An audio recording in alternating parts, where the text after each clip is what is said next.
I'd like to explain what's going to happen here this evening. We have a gentleman in our midst who, during the time he was a young man, our country was at war. He made a choice to go and fight for his country rather than finish high school. Over the years, many people lost track of what that meant to those families. Only September 11th can bring that back to us in our real world. People in our government have found it within their hearts to pass legislation that permits these World War II veterans to gain their high school diplomas as a result of that experience. So we are here tonight to honor someone very special to Mr. Heath with his high school diploma. This is something that is kind of beyond words for me. There's a lot of people in life that you grow up, you look to, and you learn from. And Bill Brooks, that's one of those people for me. Very special person in my life, and I know this means a great deal to him. It means a great deal to me to be able to present this to our students. I think that there's a lot of people out there like him that give up an awful lot for their country. It's a very small thing to do today. So it's a great honor that I present Mr. Walter F. Melson as his diploma.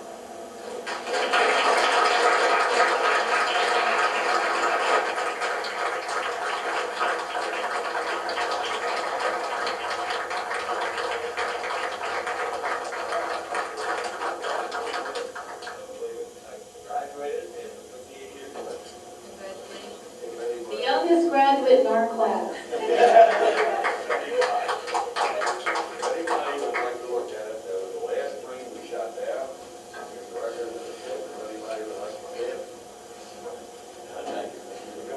Before you sit down, could I ask the members of your family, all the members, to come forward, please?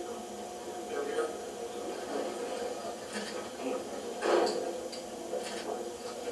Mom? How about out here, please? Get in the picture. Excuse me. Get in the picture. I need some.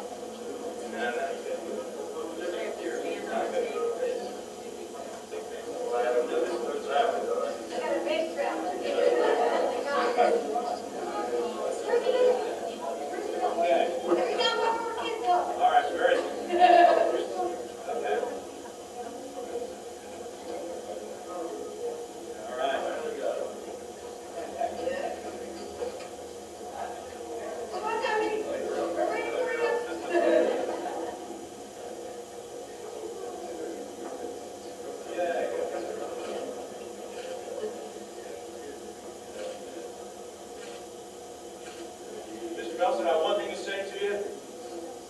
I don't want any wild graduation parties.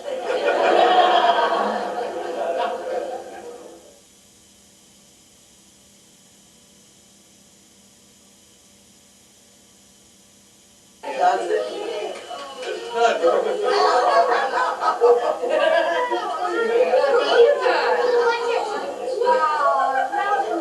I think Melson love. Yeah. You know, my mom was on the step here, laying down, and I found her in front of us. She's laying down like this, right? Right next to Right on her. her back. Really?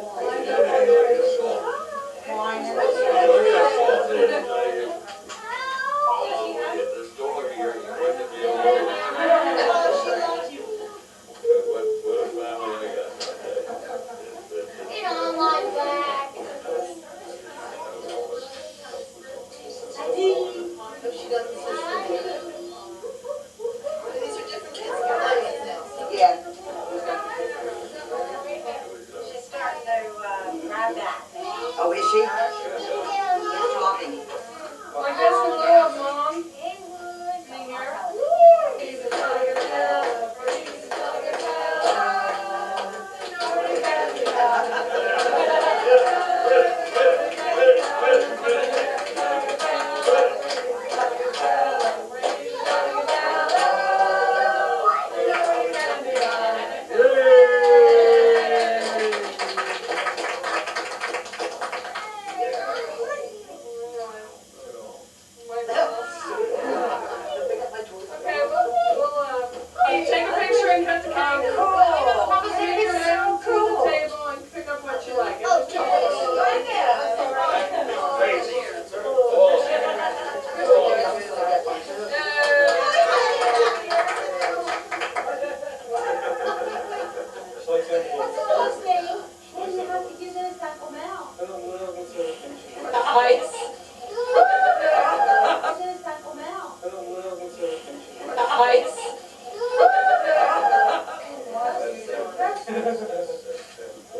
disaster area, and we have a dramatic example of the force of Action News, Delaware Valley's leading news program, with Cecily Tynan, Bill Andrews, and Rob Jennings. Sunday night of the big story in Action News is the Delaware Valley drying out from the flood of '96. Water levels have been falling today around our area, but the problem of melted snow and ice that mixed with rain and filled the rivers is not gone. President Clinton has acted on Governor Ridge's request declaring Pennsylvania a disaster area. And people who fled their homes because of all the water are taking a look at what's left. And that is where we begin tonight, with residents surveying the damage by daylight. David Murphy reports tonight from Bucks County. The most dramatic pictures on the Pennsylvania side of the swollen Delaware were in Yardley, Bucks County on Route 32, where PennDOT sent in heavy tractors to clear huge chunks of ice that washed in with the floodwaters overnight. Pickup trucks poured into town with portable pumps and plastic hoses headed for dozens of flooded basements. This water spewing from a doctor's office that wound up way wet. We have about 5 feet of water in the basement where all the medical records are stored, the x-rays. Upriver and New Hope sewers flooded and crews spent today pumping them out. Eco Energy crews were at work draining flooded gas lines and restoring electric service, which had been shut off to riverfront properties last night. By early afternoon today, much of the water that had reached up to the edge of properties along Waterloo Street in New Hope had receded back into the river. The water was still rushing by, rather dramatically, of course, but you can see evidence of where the water used to be. Residents along here say that it reached up over the back porches, for example, up into everybody's basements, and in some cases onto the first floors as well. These fish did not, though. With no power for the pump in their tank, the fish died. Back in Yardley, the big impression in the aftermath of the flood was the ice that roared through here with the water. The ice kept coming up bit by bit. It was just creeping along. What did it sound like? It was like whoosh, whoosh, whoosh. It was incredible. Still, most of the damage was limited to roads and basements. Most here agree it could have been worse. In Yardley, David Murphy, Channel 6 Action News. Pennsylvania's capital city was overrun with water from the flooded Susquehanna River. Harrisburg correspondent Laura Pastorero has that part of the story tonight. Bring the camera! Bring the squad! Bring the camera! Oh, man! Harrisburg's Walnut Street Bridge survived Hurricane Agnes in 1972, yet Saturday it crumbled like a toy, shoved off its foundation by the surging ice flow of the swollen Susquehanna River. The pedestrian bridge is a major link to downtown Harrisburg. The span cuts through City Island, where thousands of state workers park their cars daily. However, huge chunks of ice have seriously damaged the parking lot, and the city doesn't know when anyone will be able to park there again. Residents of Harrisburg's Shipoke neighborhood have been willing to pay big bucks for flood insurance in exchange for their magnificent view of the Susquehanna. This time, the relentless river told them to back off. Actually, I was planning on selling my house, so I don't know what I'll do. But, you know, that's one of the risks you put up with. It's a great place to live. This Shipoke restaurant owner watched his business get swallowed up by the hungry water. Probably by tomorrow we'll try to get in once the water level goes down. We have to then clean up all the mess and be back in business. One sign that the river was beginning to recede, the flurry of activity at the governor's mansion. The basement underwater Saturday. Workers were busy this afternoon returning furniture from the second to the first floor. The Susquehanna's fit of temper might have been amusing to Harrisburg's founder, John Harris. He loved the river so much he was buried along its banks. A watery grave today. I'm Laura Pastorero, Channel 6 Action News. President Clinton has declared Pennsylvania a disaster area because of this weekend's widespread flooding. Yesterday's rampage by the Delaware and Susquehannas in the eastern part of the state, plus others out west, prompted Governor Ridge to press for federal aid. He got it today at 2 minutes after 12 noon. The president followed through today and signed the declaration today. The governor asked for it this morning, and within less than 3.5 hours it was signed by the president. Teams from the Federal Emergency Management Agency will be coming to Pennsylvania tomorrow to assess all the flood damage. The disaster declaration means emergency housing will be provided, along with disaster grants and loans. Joining us live now from the governor's mansion in Harrisburg is Governor Tom Ridge. Governor, were you surprised the president acted so quickly on your request? Well, you know, I was very pleased that the president acted quickly on the request for assistance related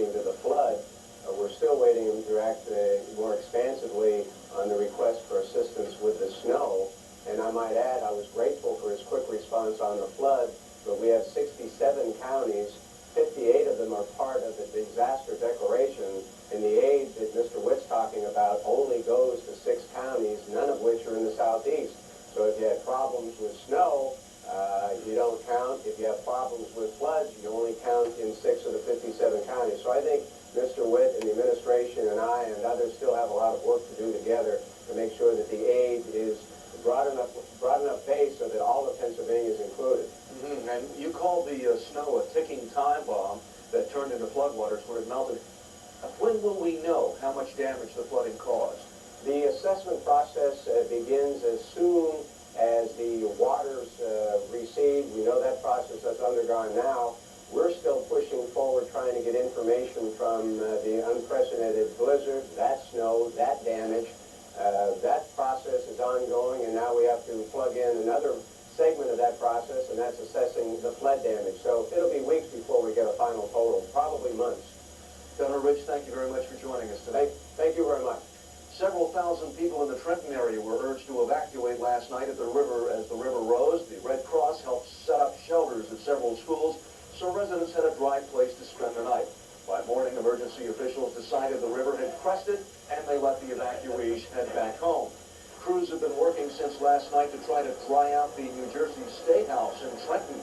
The State House annex and garage were flooded. Pumpers have been trying to get the water away from the building and into a nearby creek. In Lambertville, New Jersey, work crews were busy pumping water out of homes today. Bonnie Berkmeyer was chased out of her home yesterday, and she returned early this morning to find her basement flooded. Her water heaters and furnaces were submerged. This is a lot more water than I've ever seen. And there are places in Lambertville where the water still hasn't found any place else to go. Traveling continued to be a problem in some places today. Slow going heading toward Philadelphia here on the Admiral Wilson Boulevard. Some spots were underwater and other places covered with ice. However, the situation improved as the day wore on, and everything appears to be going smoothly now. In Philadelphia, the scenic river drives are open again. Northbound Lincoln Drive reopened just a couple of hours ago. Crews finished removing mounds of mud and ice that made it too dangerous to drive on.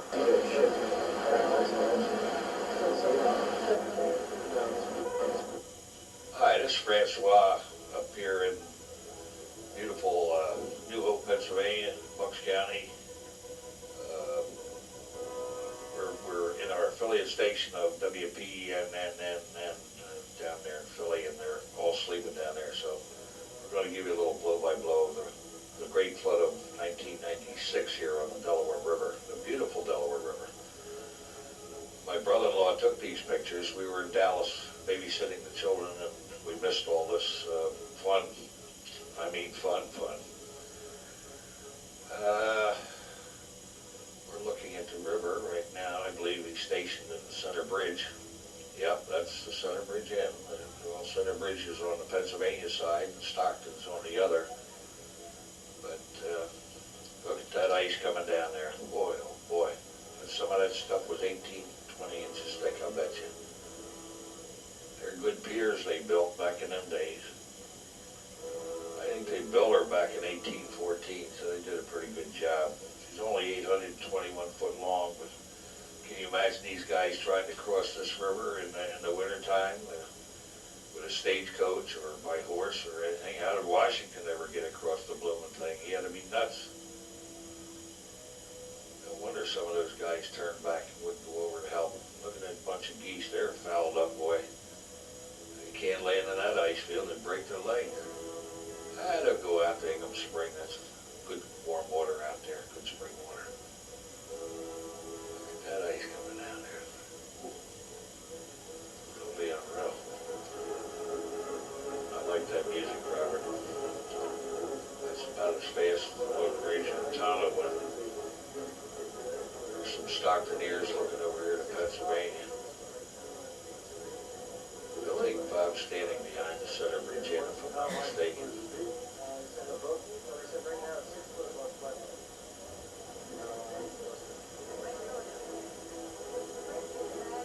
Trying to hear what he's saying. Wow. Tremendous force there.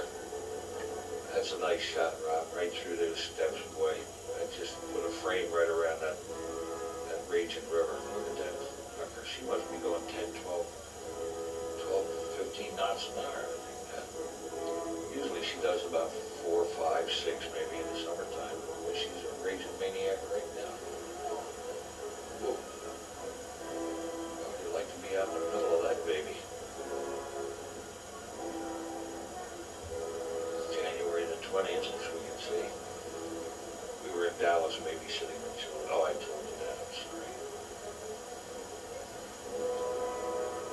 I guess the bridge was closed at this point here. I don't see any traffic coming across. I wonder if someone up there would try to sneak across. There goes a WPM helicopter, Channel 6 helicopter. Look at that boy. Just taking pictures, I guess. All this ice is coming down from the Adirondacks. You know, this river starts way up in there. She runs 310 miles.